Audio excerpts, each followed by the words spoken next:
Number 7, oh, guess what? We need to sprint. That's how we're going to do it. Speed is the tide that lifts all boats. How do you train a cat? Sprint as fast as possible. Now, what does that mean? Timed. If you're not getting timed, you're not sprinting. If you can, wear spikes. You're going as fast as you can. Maximal intent. As often as possible. That's 2 or 3 times a week. That's it. 2 or 3 times a week. Not every day. Staying as fresh as possible. That's hard. Talk about hard work? That is hard. Got to sleep at night. Got to hydrate. All those things.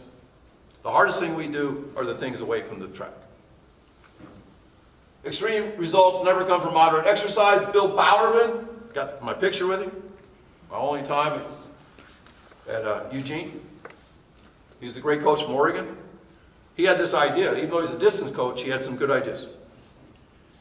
He thought, if we just try as hard as we can every day in practice, we'll never truly perform in practice. That world records are not produced by high effort daily. That we have to have some kick-ass practices. If we do, we can't do it again the next day. The next day we might have to tone it down a little bit. Like set up another high day. Speed training is extreme. I like to say if you train the extreme, you train the entire range. If you're really, really fast, you're going to be fast in the 200, the 400, the hurdles, and long jump, blah, blah. Just like if you're going to the NFL Combine, you know what they do with the bench press? How many times you can bench 225? Should you work out doing like 100 reps at 135? Or should you work out at like 315? I think if you work out at 315, the entire range gets trained. I love that sound. That kid, average time as a freshman, 12.15. Last year, 10.71. I still don't know how he did it. You know, I don't know what his secret was. But I know he sprinted all the time. Now, one of the biggest mistakes that S&C people make, they call this guy works for West Point and is revered as like the greatest guy, the greatest blah, blah, blah, blah, blah. The only problem I have with this, I think running repeat sprints up a ramp, okay, but it's not speed training. He said, we did some sprinting. No, you're not sprinting. This is not speed training. This will not make you faster. Will it make you tired? Yes. Will it make you sore? Yes. But this is not speed training. A lot of coaches default to making things hard instead of making things effective. This is a guy who remote trained. He bought a free lap on his own for $535, and he went from a decent sprinter to a great one. Went out for track for his first time as a senior. First time track athlete, was All-State in Pennsylvania. That is how you get fast. Oh, by the way, you have to rest 5 minutes after that. But that's unacceptable to a lot of coaches. That's like unacceptable. Rest. David Montgomery, he's actually had a better year than it looks. But 2 years ago, he went to my friend Chris Corfus, and he ran like a running back, behind his pads. Never been speed trained.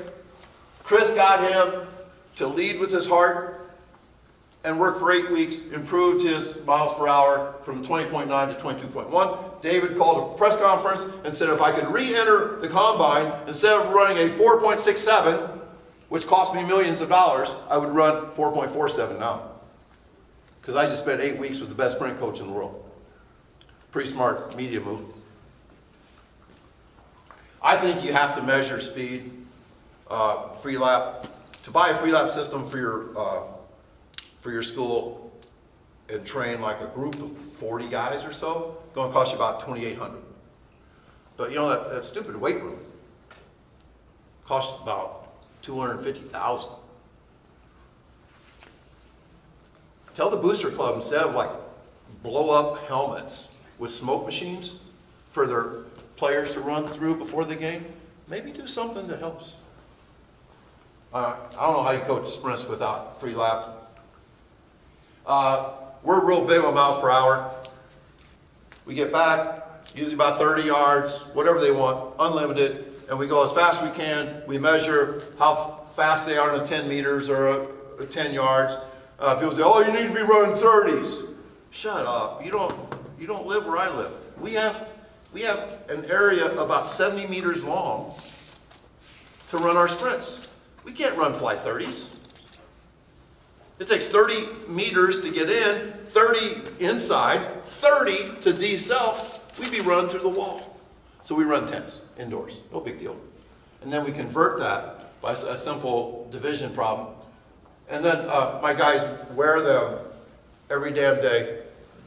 They wear them to shower.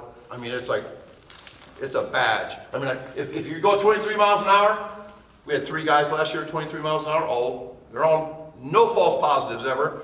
All 3 of those guys were all state. But if you win the 23, then you get all 4 of them, and they wear all 4. Getting 300 of each cost me $400. And they all fit inside of a box this big. I got 1,200 wristbands for $400. That's why we don't do t-shirts. Plus you have to have like 18 boxes stored somewhere.